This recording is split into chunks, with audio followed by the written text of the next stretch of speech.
I hope my audio works through this as well.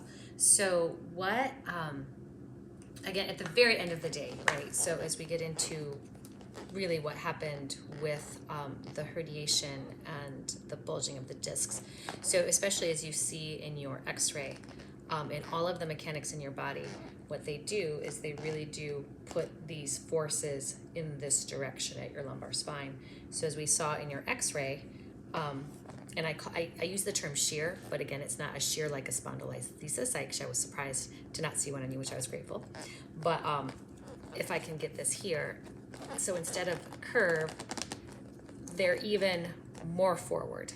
5 on sacrum, 4 on 5, 4 on 3.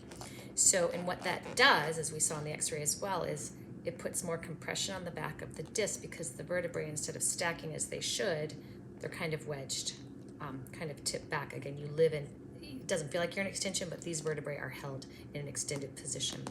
So then, again, mechanism of injury for you was flexion, but again, if these vertebrae are held here, a handful of things can happen, right?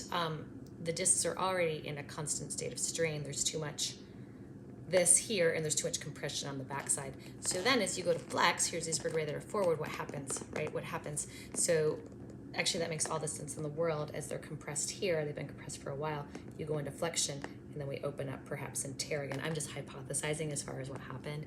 But again, our sweet little nerve root's coming out here. That's where I would love to see MRI as far as, is there anything else sitting on your nerve root? But again, back to the mechanics, I feel like as we clean up the mechanics in this area, it's going to help the region heal better and heal, period. I know discs are hard to heal vascular wise, but the more efficient we can get these vertebrae tension off the disc and position wise also, as we talk about the nerve root that comes out, the cleaner we can get that. And I even wonder too, Stacey, I'm thinking about this just now, but back to, again, if you're living in here, right, and you're living in extension, again, vertebral extension, not like physiologic extension, but we've narrowed that space. So again, as we restore this, get the tension off these, get this force out of here, restore these mechanics, it's going to give you a little bit more space for that nerve root to not perhaps get grazed and have that sensory impact.